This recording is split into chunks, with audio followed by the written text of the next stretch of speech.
this is the end of it. I'm rewriting the story, I'm changing that. And I ventured into producing. I decided to go back to school. I finished secondary school, but stopped for a period of time. Then I decided to go back to school, studied English, I majored in literature because I wanted to learn the language of what I do as an actor. Then for me, I've always loved storytelling. And I decided to write my first TV series called Campus Chess. And how did that come about? Watching how students and lecturers play the game of I'm your lecturer, I need this, I need that, and all that, and everybody trying to outwit each other was a comedy. And from that moment on, I started delving into our own story, our traditional story. English language says there's only one language. It doesn't matter which community is speaking it, no language is better than the other. I decided that no way, I'm done with the idea of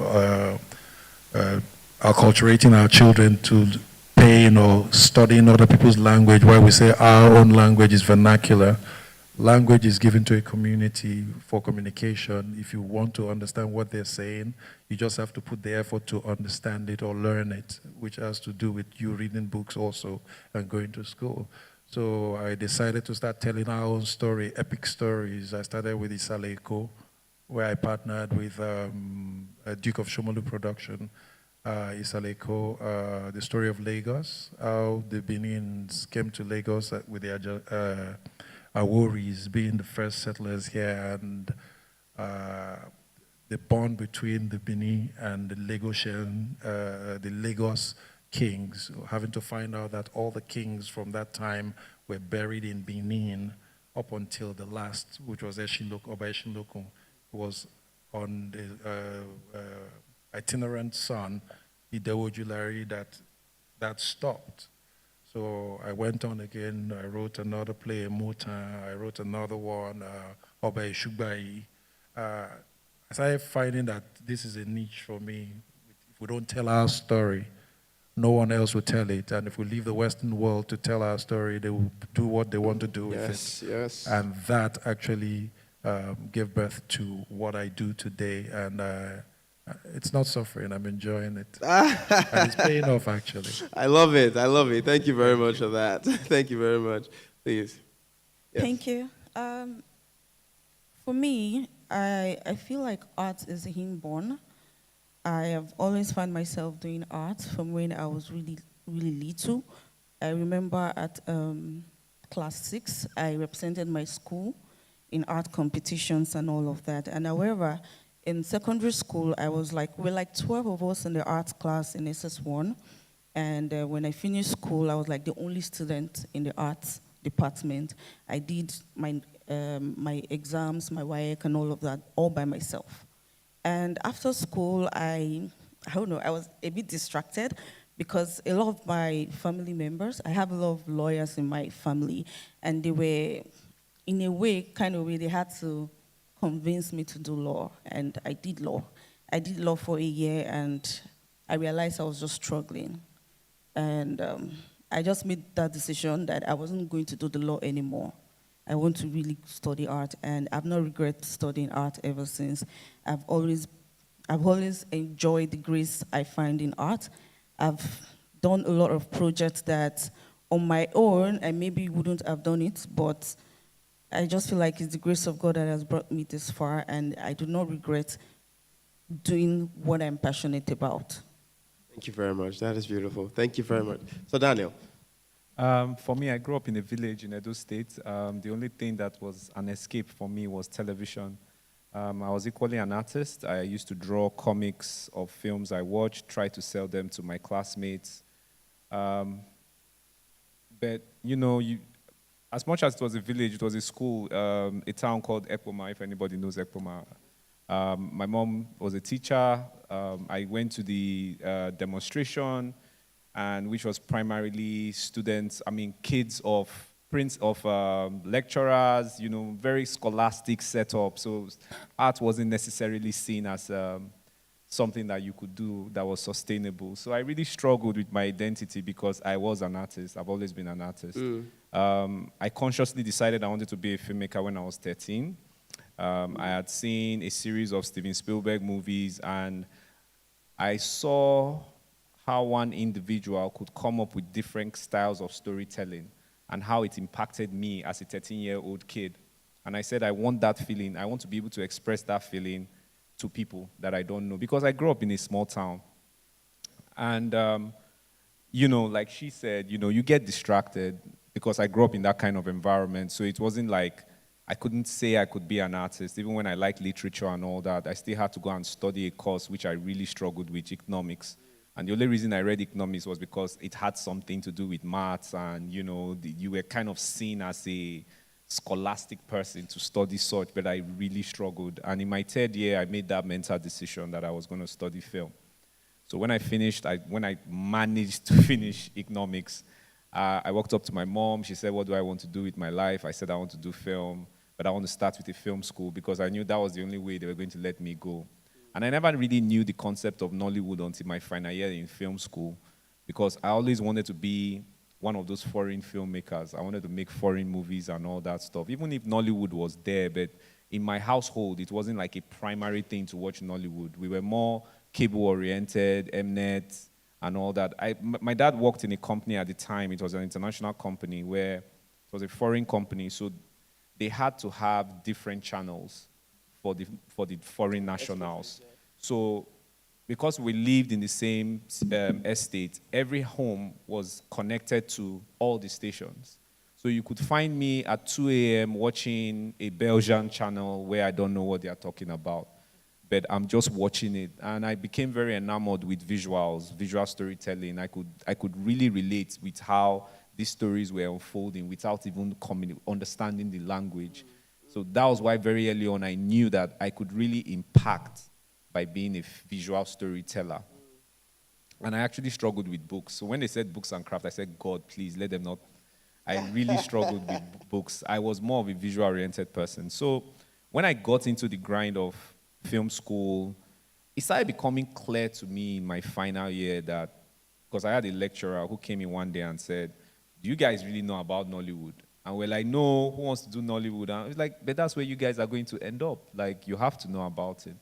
And suddenly, something just, you know, sprang in me. I became very inquisitive about Nollywood. That when I moved to Lagos, I went to Olaba Market, I went to Idumota, I went to these places, and it was quite disheartening when I saw that reality that they were really struggling, and piracy was really eating into the system and defining what it was. And I actually wanted to back away at that time because I could see, I studied economics, so to a large extent I understood industrial structure and all that. There was nothing really of a structure of what Nollywood was.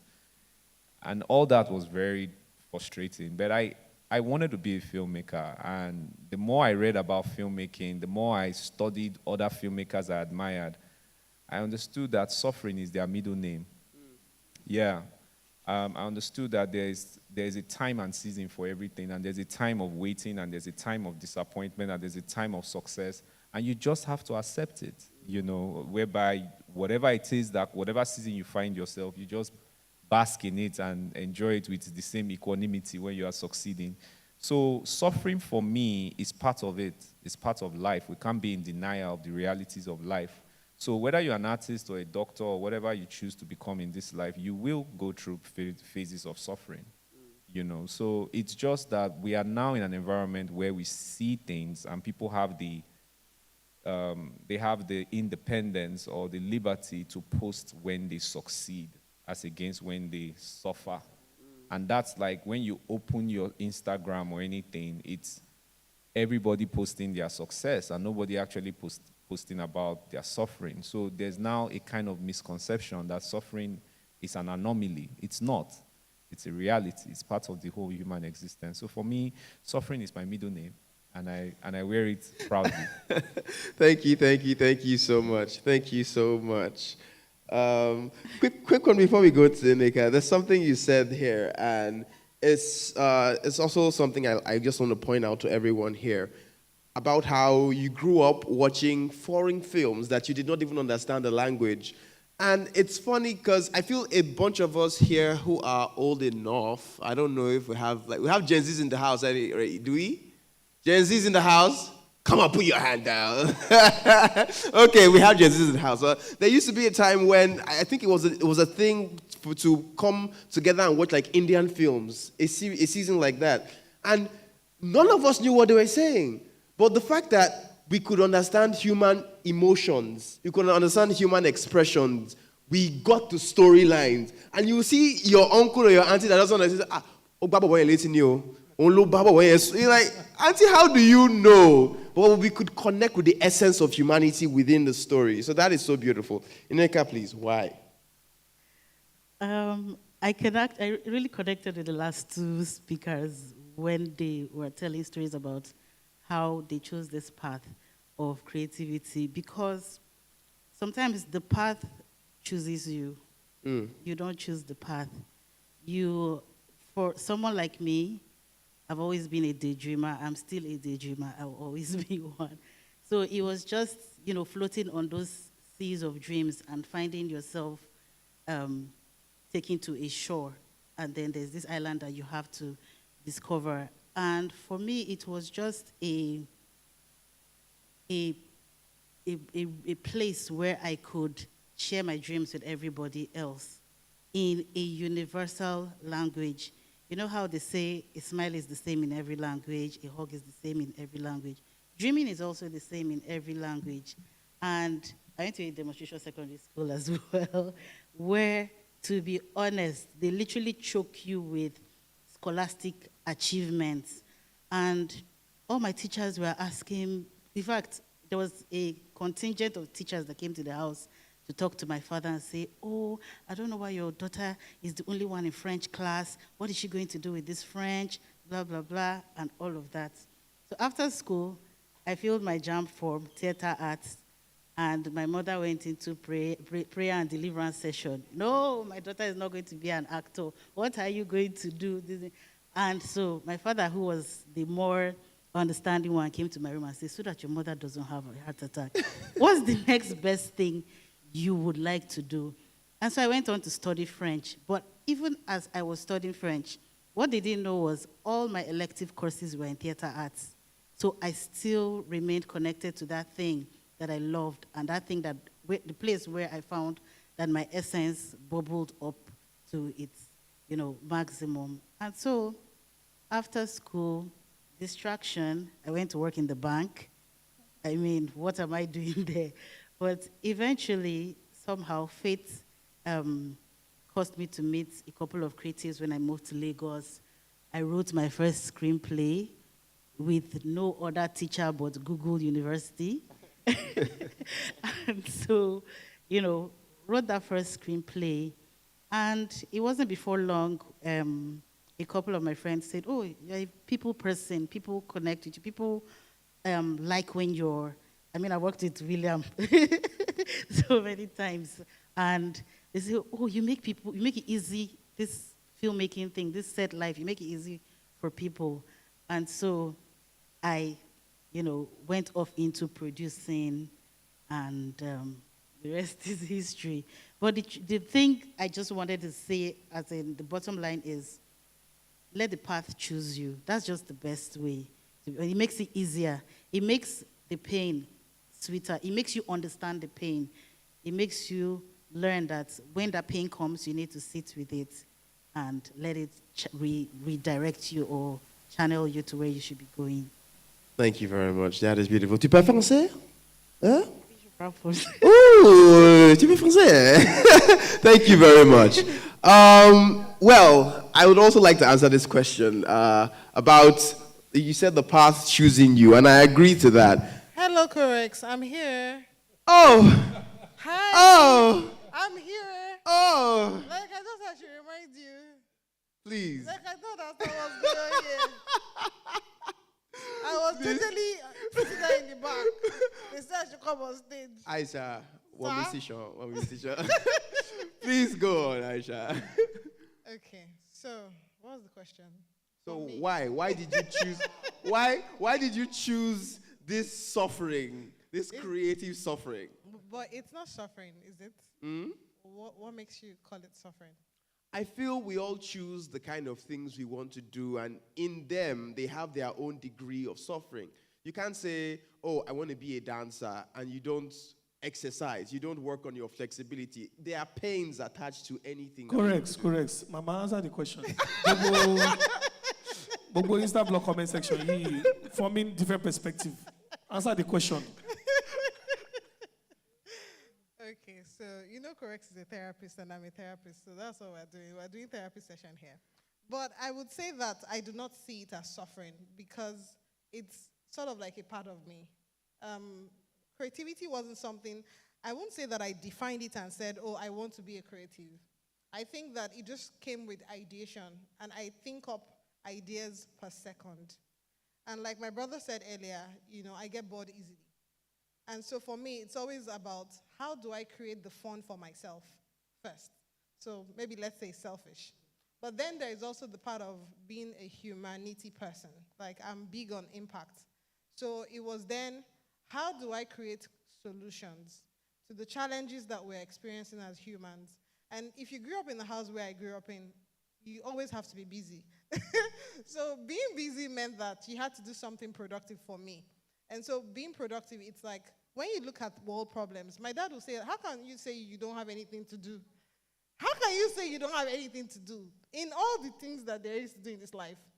And so I think that for me, creativity was born out of living life, experiencing life, and saying, how can I leave my footstep in the sands of time with how I use my time? And so it came with writing, it came with speaking, it came with the different things that I started doing, all towards adding value, really. So I don't see it as suffering because I enjoy doing it. I do not notice it as pain. There's something Daniel said, it's part of life. Life is ebb and flow. And so during the ebb season, there are times when you struggle, don't you? But then you still do not, it's ebb. During flow, there are times you struggle too. You're overwhelmed with the, celebrity life. But then it's still enjoyment. So I think that because I do not separate it as suffering and enjoyment, I just go with it and it's beautiful. Okay. Now, I would say the reason why I put it as suffering is because it's something we choose. This is the one we choose. For example, you're an artist.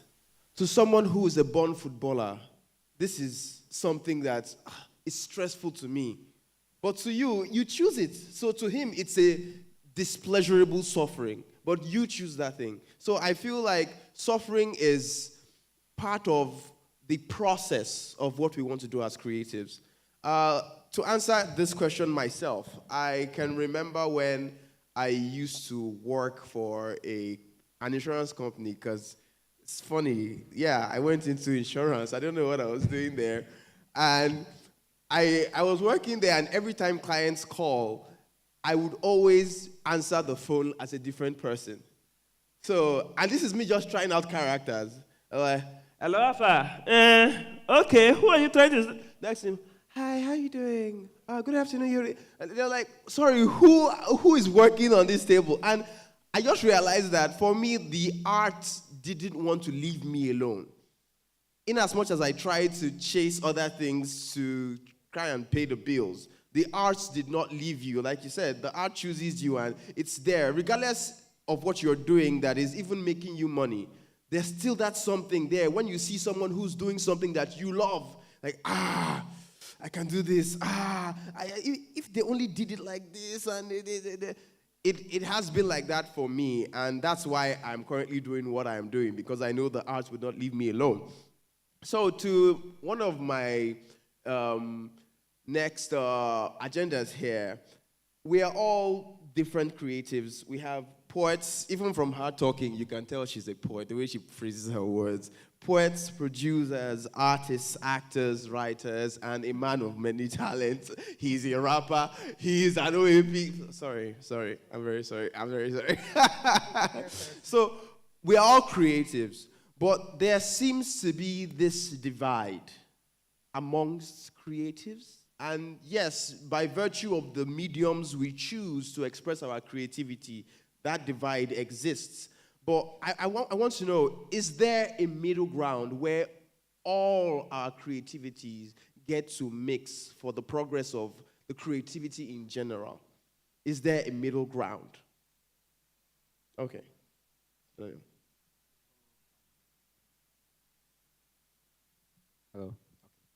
So as a filmmaker, it's all encompassing, especially with more understanding of the craft of filmmaking and how it's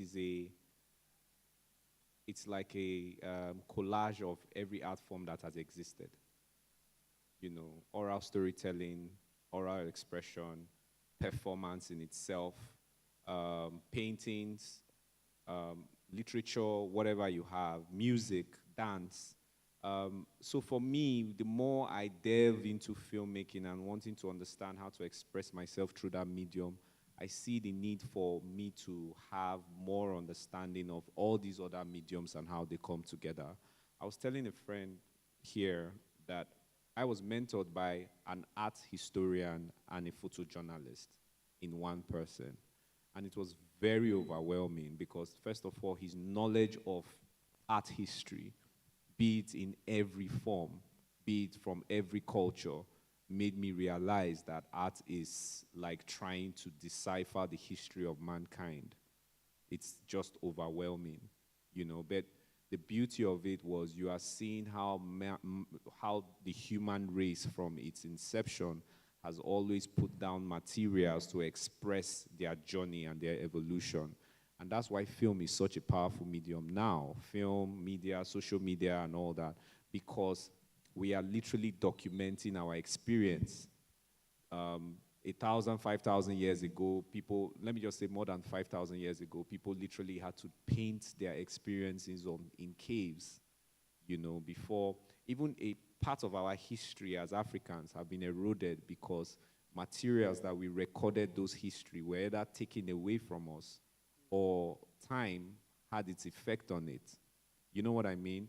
Now we are in an era where with technology, you can store these things in the cloud for God knows when, you know. So for me, every time I am taking in my art form, I realize that I need other arts. Like of recent, this year, I've been listening to a lot of Amapiano. Is that what they call it? Yeah. Like I've been listening to that, right? And it's about rhythm. It's about rhythm. It's about repetitive rhythm, you know. And you get this beautiful conjunction of, you know, instruments together, and you don't even know what these people are saying. Especially like the South Africans, I don't know what they're saying, but I'm bumping, you know, but you are bumping to it, and it's even weird how sometimes it's the way they use their tongues, like the way they click, you know, they clink and all that, and you are like, that's a rhythm in itself, you know, or you are listening, or you are watching, like I explore painters, you know, so now I'm very in depth, very in tune with Caravaggio and Rembrandt, because of the way they lit people, and you're now realizing they never really drew black people. So how do you light a black person in this perspective? So you see how all these other art forms are influencing your art form to think beyond your space. So I don't necessarily think there's a division. Like every artist here needs another art to influence the way they express themselves as artists, and that just makes you more appreciative of art form because it's all encompassing and it's broad at the same time. So that's me. Who wants? You want to say something quickly before you go? The reason I spoke of a divide is because now you see someone, for example, you're a director. You're a director. You see someone else who's she's a fine artist, and they say, "Oh, the time it takes for me to put down this piece is far longer than the time it takes for you to just say your line and go." So I'm putting in so much more work than you as an artist. And you are the director, and someone says, oh, all you do is action, cut, change this thing. And someone says that's all you do. So I feel like people see the different art forms as, oh, this is more elevated, this is more prestigious than the other one. That's where I see the divide coming. Yeah, so we have the divide from that angle, but at the same time, like I was discussing with him when we came in, and I said, we touched on some points, and I said, until we creative come to the point where we know that what we do is collaborative, we'll keep playing on ego tripping with what you said now. Oh, yours is not as difficult as mine. Mine is, walk in my shoes, then you'll be able to tell how difficult my shoe is. You don't tell me how difficult my shoe is from your own perspective or perception of how you attend to what you do. Where is the meeting point for us all? I need her to come and put up a visual work at a foyer where I'm having a show. I need a stand-up comedian to open my show. I need the musicians to open the show, to serenade the people from scene to scene. I need the actor to be within the frame of the story and tell the story. When you look at it holistically, we need each other. We may play around different genres of the same thing. I also said to him, for stage is larger than life. Film is realism. What you only do is to enhance your voice. You talk normal, but you're mic'd. You'll be able to express yourself better. But when you're on stage performing for over 500, 600 people, you make it larger than life for the last person, the 500th person in the hall to see you, to hear you, and all that. But today, we don't go raw as we used to go, where we use just our voice alone. We are being mic'd today. You have drop mic, you have gun mics, you have lapel mics and all that. You have someone like him open the show. This is the meeting point where we all meet and we celebrate our art. You see his performance as one who's a master of ceremony, who knows how to talk. You see my own performance as either artistic director or an actor. You see his performance where he comes and says, "Oh, William, we need to capture these on camera," and he brings 5, 6 cameras. You have wide angle, medium, and all that. And by the time you look at it, you have another form of storytelling where you have stage being visualized and projected on television. So there's a meeting point for us all if we all come to the point where we say we collaborate than we go on our ego tripping level. No, we're not on the same level. We're all on the same level. It's just different poison, different times. Thank you very much. Thank you very much. Okay.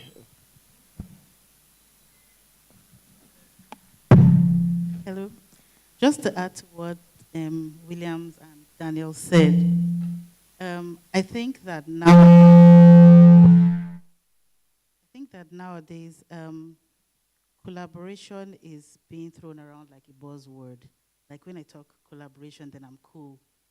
But what's really going on nowadays is collaboration because I'm going to get something from having VJ Adams on my flyer because it's a popular name, or having William Benson on my flyer because, so people are collaborating because they want to get something off of you, or, use you to shine in street parlance, Meanwhile, all of us need each other. And it's because of this divide, like you've spoken of an ego tripping. That's why there's a proliferation of associations and guilds that are really not doing anything except, collecting dues. But the members cannot tell you tangible things that they have gained from these associations and guilds. I saw something ridiculous the other day. Somebody was saying they wanted to form an association for background actors. Why?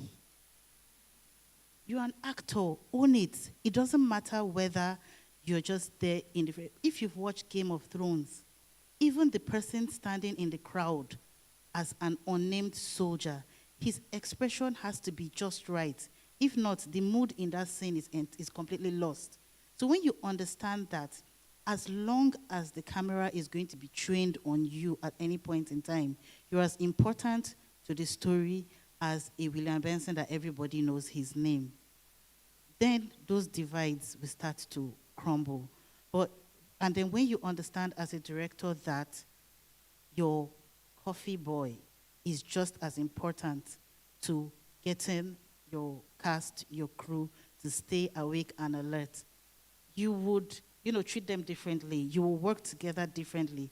And all the shoulder Ego. shoulder rubbing, kind of goes. And to be honest, as an artist, the day you wake up and start to think that your creativity is a pissing contest with another creative, just shut it down. Just shut it down. You're already off track. Thank you. Thank you Baba, very much. So, sorry, guys. Hope you're not recording this part. Am I record party? Corex is asking about money. You probably don't understand what's going on. What he's really saying, listen, it's a perception business. And the ego conversation is clear in parts like, let me put this event as an example. If I say I want to collaborate with her on this event, and I say, well, I'm going to fill up this venue, there's no way we're going to share the same money. That's so now if someone's always say, oh, I'm the one that is going to sweep the floor, I'm also very important. Yes, you're important, but in the real sense of collaboration, which I think is where the conversation is, and I think that's where the filmmaking conversation comes from, because as a director, you need an incredible light person, you need incredible sound person to function. But the conversation of paychecks, who determines who takes more money, and who's taking more money and who's taking less? Why are they upset that they are taking less? Supposedly because everyone is also important in the scheme of things. So I think it's those parts of conversations that people really need to have. Because I've had people say things in broadcasting, for example, oh, there are two presenters on a show. One earns more than the other. So why do you earn more than the other? But I'm like, okay, this guy that earns more, he brings more clients to the station, and for that reason, they're willing to pay him a little more. So are we going to throw that in the dustbin and act like him earning more doesn't mean anything? So for me, I think the conversation really is about perception. I think it's more perception than anything else. Plus, collaboration is an effective part of how everything functions, but people need to define roles. When you define roles, it manages people's expectations better. And it's clear, if the director is doing his job, let the director do his job. People will start to wonder, oh, they paid director 600 million. Oh, me too, I'm the one packing cable. I'm going to show him pepper today. I will not do this. We see these things, and I think that's where the real conversations are. Because people can just come speak English, and everybody be like, oh my God, like we're just going to make sure we just splash, and then... But no, I'm not talking to you when I say splash. But they're paying him more because they're paying for his experience. Yeah, so I'm And saying they're those are the paying for- parts we need And so if you to want to be paid more, emphasize you go and on. We need get to the experience let now. people know that William having this experience means currency. So if you are collaborating with William, he's going to ask you for more based off of that experience. Okay. So, Go, sorry. go, go.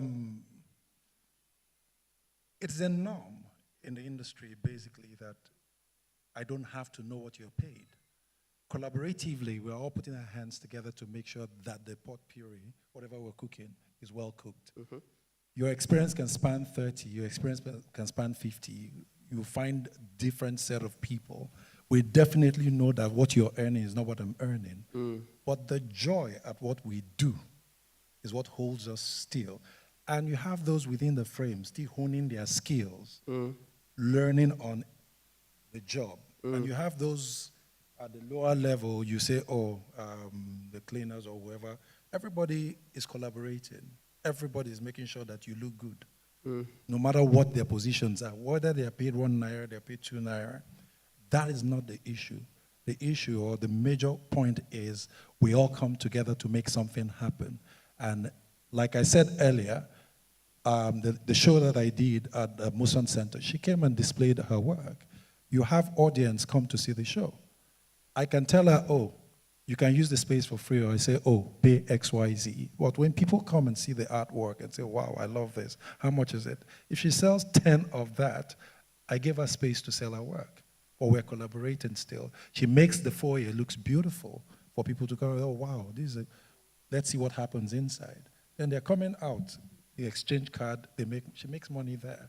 If I call you, oh, show up, and you say, oh, this is what you're getting, The actors there don't need to know how much I paid you. But we all collaborated to make sure the day goes well. Everything we're doing panned out as it's planned. So I think collaboration doesn't really need to be tied to money. Okay. Yeah.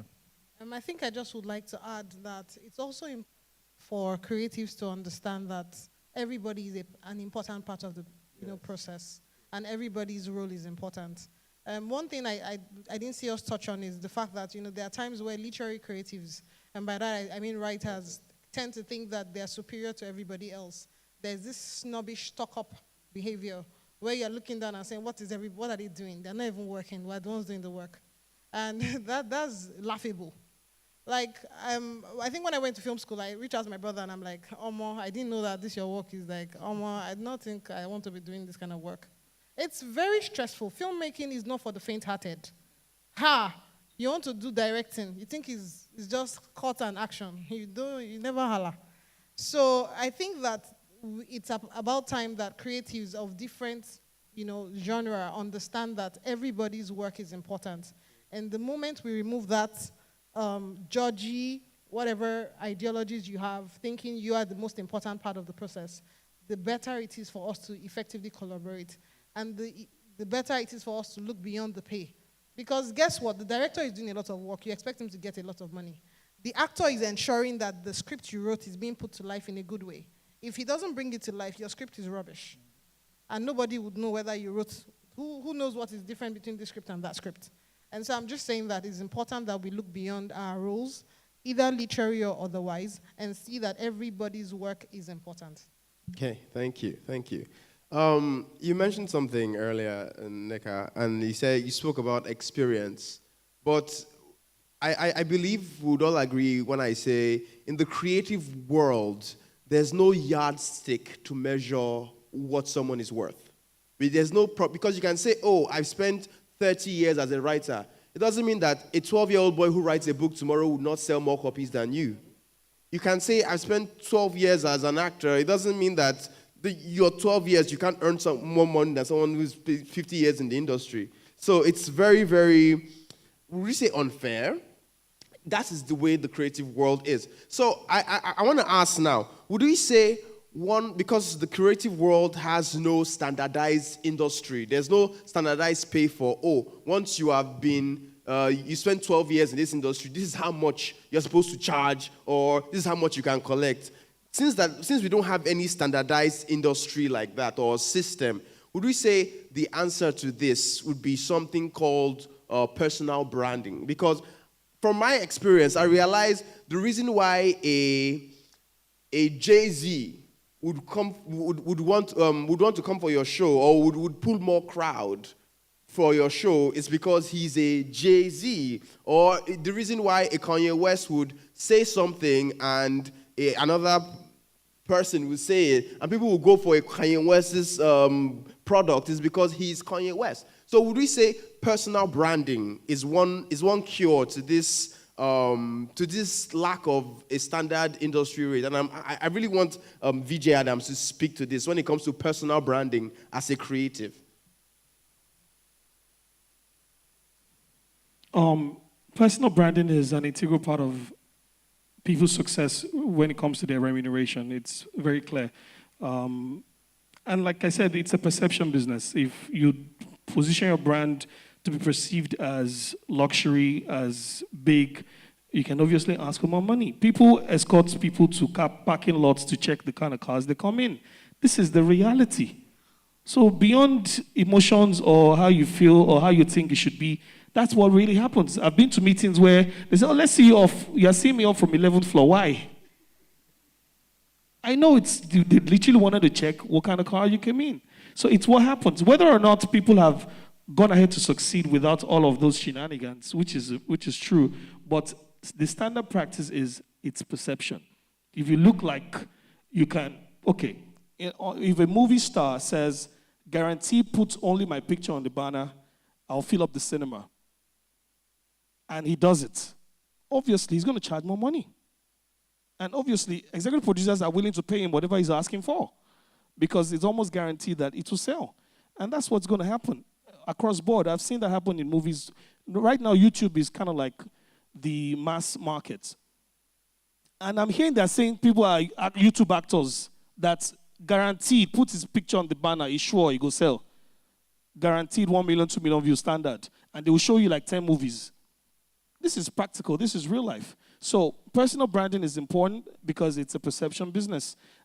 Without not taking anything away from competence, I like to tell people that competence is the foundation of everything, because if you're not competent enough to deliver, over time people would realize that you're not that really good at what you do, and things will fall apart. But while you have your competence, you need to take your personal brand seriously, except you're not interested in certain things. You know, if you don't, if you're not interested, if they say they're going to fly you to Abuja and you're willing to fly economy, you don't think it's a problem, that's okay. But if you know that you want to position yourself as, I fly only business, that's also part of it. You know, so I think whatever works for everyone, to be honest. You know, how you directly want to be perceived, how you want to be received by other people, it matters, you know, and how you carry yourself as well along the lines of the entire landscape. That's what I think. Want to say something? Okay. So, hello. Okay. So I told you I grew up in a village, right? Yes. So and we had cable. So we used to have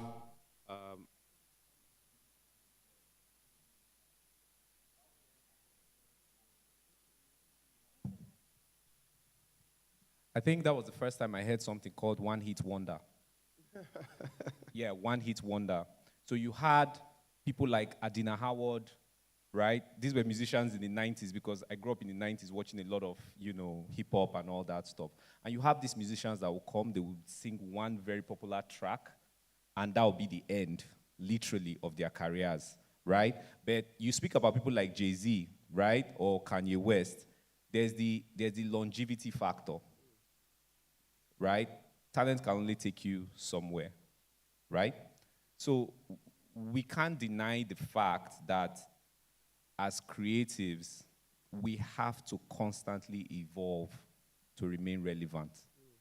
You have to put in the work. Nollywood has been existing for so many years, and there are still some actors, veteran actors, that still exist and have value. Where are the others, right? So I personally feel the concept of branding is actually like a new thing where people can be on social media, you have a page, brand, make noise, pay people to celebrate you, because there are people who will celebrate you even if you have nothing to show for it. But there's a time where you have to show something for it. And then you become a one-hit wonder. And that's it. Because even this social media era space we're in, it's just an era, it's a trend. Something else is going to come on and things are going to change. You know what I mean? So I feel like now there's more independence whereby everybody can express themselves and be seen, but that doesn't mean that they have that actual value to bring that can last a lifetime. So branding can only equally take you to some point. You have to bring something to the table. And that's why you have a Kanye West. Kanye West made beats for people in the 90s. Who knew Kanye West then, right? And these are the entertainers, the rap hip-hop entertainers we know that actually became billionaires. They didn't start yesterday. So we need to understand that factor. And we live in an environment where, like Nollywood, for instance, there is no, you have to do an interview here, you know, and when you do an interview, then you are competent to be in the industry. There's none. It's a free space for everybody. I think one of the things that is lacking in our artistic space is mentorship. Because if you had a true mentor to guide you in the process of how to become good at something, you realize it takes time to be good at something. But now we're in an era where, you can come in, you don't need anything, and you will get your 15 minutes of fame. That's another term that I heard very early on. 15 minutes of fame, your day in the sun, one-hit wonder. We all get to have that, you know, but what do we want? And when you start realizing that, this thing, I really want to impact people, and I understand the concept and the circle of life, then you now realize that there are times where your value comes over time. And you have to be, you can't expect to be, you know, you can try to package yourself. That's great.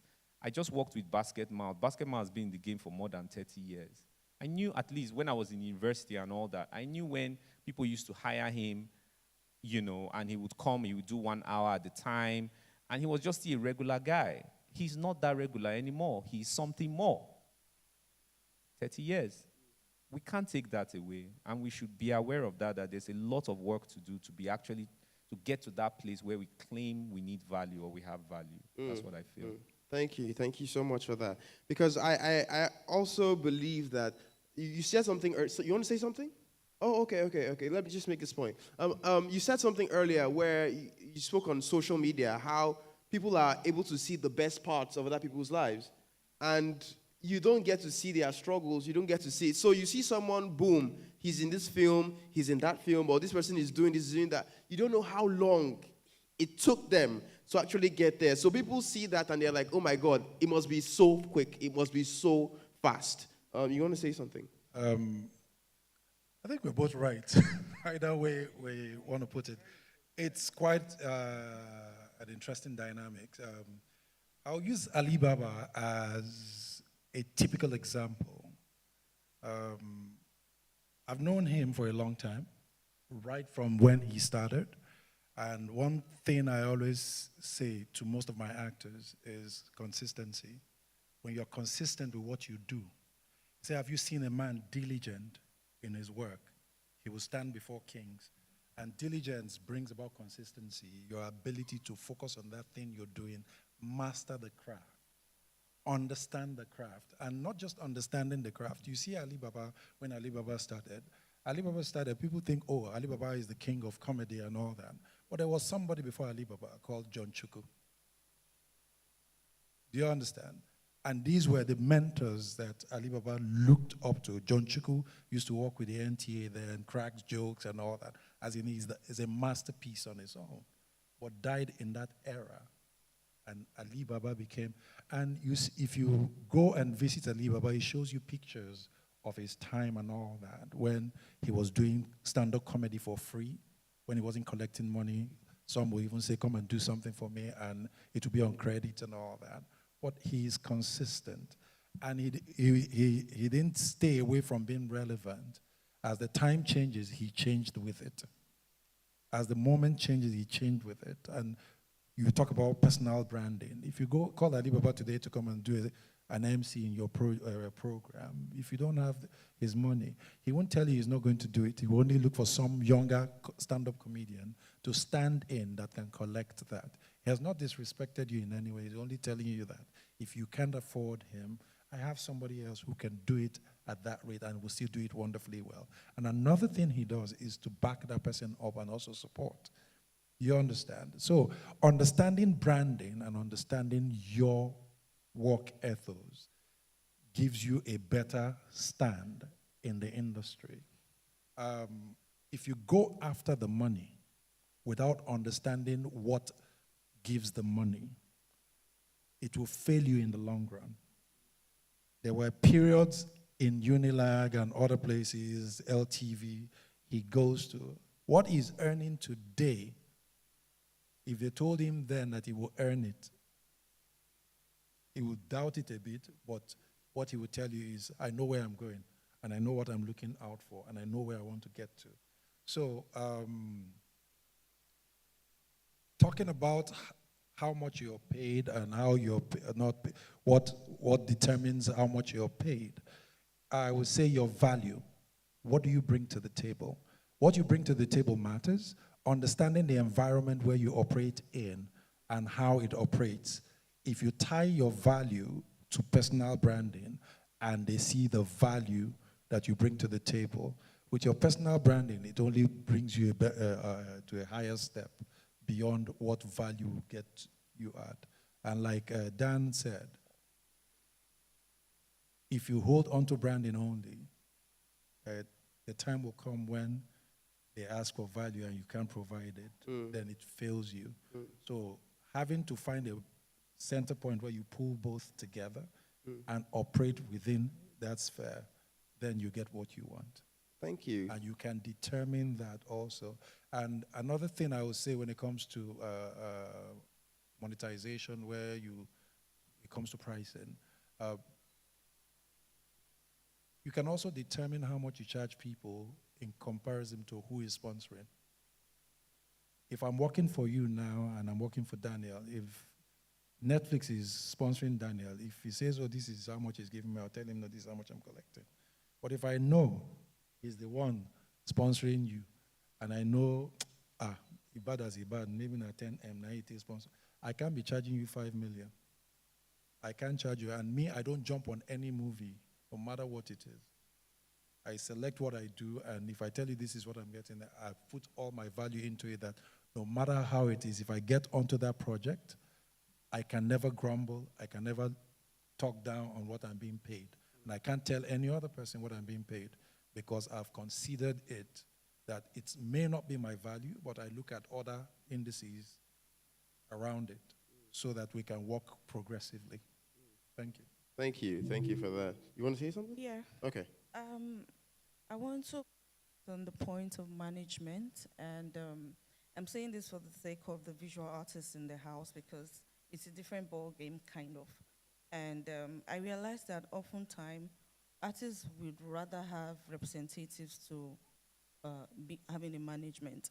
And management has really helped me in a long way, that I've been able to work with brands. I've been able to jump on some kind of project that if you had asked me 5 years ago, I would have said